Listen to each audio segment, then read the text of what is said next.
Welcome back to my channel. I'm Wilby TV. Nagba-vlogs nga po ako ng iba't ibang uri ng halamang gamot. Nagtuturo din po ako ng tips tutorial tungkol sa iba't ibang natural na halamang gamot. Kung bago lang po kayo dito sa channel ko, pwede pong paki-subscribe, paki-likes, and i-share na rin po ninyo sa friends and family kung mahilig kayo dito sa mga ginagawa ko na tips tutorial na iba't ibang natural na gamot. At nagtuturo din ako ng bawal inumin, bawal kainin, at bawal gawin sa araw-araw para maiwasan natin yung sakit na iba't ibang uri ng sakit. Kung may sakit man tayo, maiwasan natin na lalong lumala yung sakit natin. Bago po ang lahat, maraming salamat nga po sa new subscriber, new viewer. Maraming salamat po sa inyong suporta. Sana po ay patuloy niyo suportahan yung channel ko para lalo po mag-grow. Ganoon din po sa new subscriber, old subscriber, all viewer, maraming salamat po sa inyong suporta. Sana po ay patuloy niyo suportahan channel ko para marami po nating matulungan sa tulong po ninyo sa mga subscribe ninyo.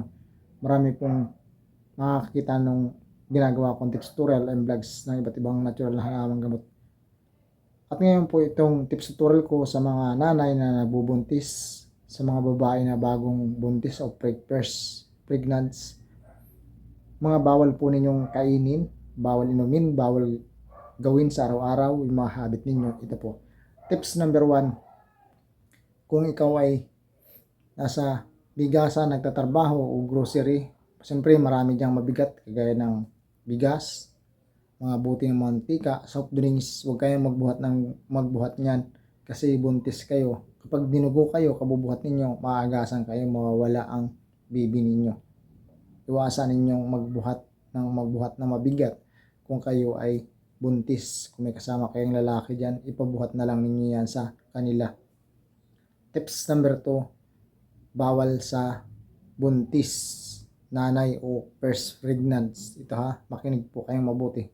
Paninigarilyo.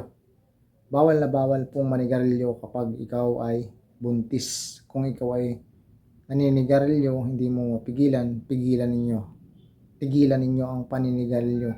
Kasi alam mo bakit? May epekto yan sa baby ninyo.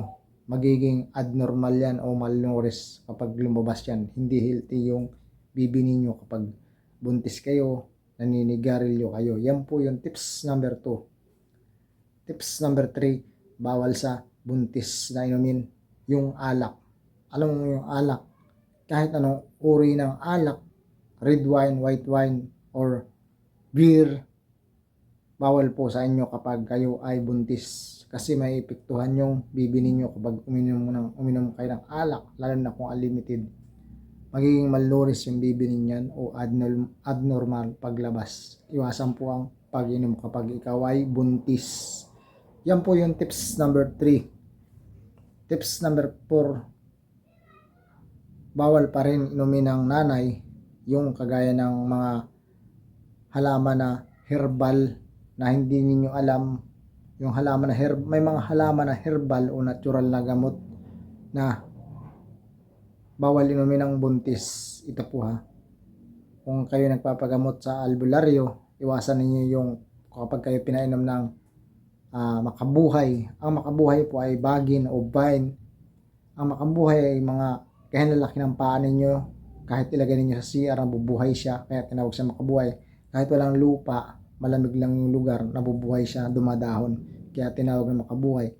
Yung katawan po na makabuhay, mayroon siyang bukol-bukol. Nakakita na kayo ng katawan ng karlobang o kamuting kahoy, ganun. Pero hindi siya ganung tigas. Bagin po ang makabuhay. Mapait, super pait niya. Nakakaagas po yan ng buntis o first pregnant. Iwasan po ninyong uminom ng makabuhay. Baka may magresita sa inyo na albularyo na may makabuhay na halo. Iwasan po ninyo yung pag-inom ng makabuhay vine. Bawal na bawal po yan sa buntis. Nakakaagas po yan. Tips number 5, dita. Ang dita po ay marami sa Quezon Province, sa buong Pilipinas. Ang dita po ay kahoy siyang tumataas 6 feet to 10 feet higit pa, na medyo maputi yung katawan niya, tapos kapag summer, kumakaliskis o nalalaglag yung mga balat niya. Yun po yung dita. Kapag tinaga mo, tumutulo yung katas niya, sobrang tulo. Tapos kapag nilasa mo, sobrang pait. Ang dahon niya, mahaba na, makitid. Parang sa tubli, hindi ninyo yung alam yung tubli o parang kagaya ng kamiing o kagaya ng batino, yung dahon niya.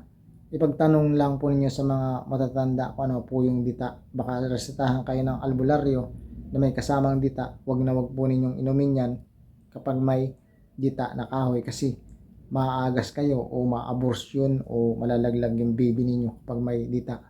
Kasi sa probinsya, inaresita ng albularyo kung may sakit kayo, may kasamang dita. Sobrang pait yan.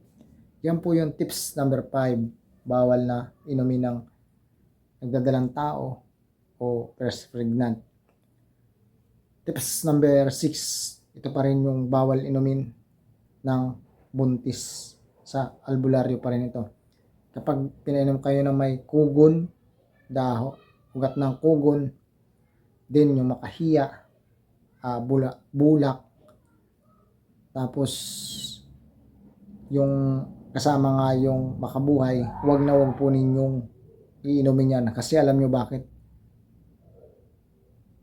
Napakadaling malaglag ng bata kapag uminom kayo niyan, yung nilaga na bulak, kasama yung katawan, dahon, tapos yung makahiya na yung ugat, tapos yung kugo na ugat. Nako, huwag iwasan po ninyong uminom yan. Nakakaagas yan o nakaka-abortion ng baby.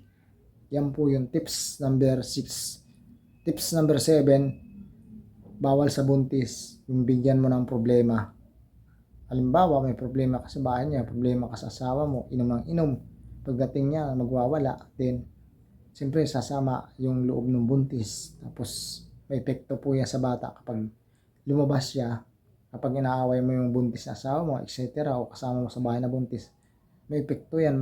Pwedeng malnourished yung bata, pwedeng matatakutin, pwedeng malnourished, meron siyang kapansanan. Kasi yan, naepektuhan din yung pag-iisip ng nanay kapag nagmumura ka, siyempre ninervyusin yan. Bawal nervyusin yung pagbuntis.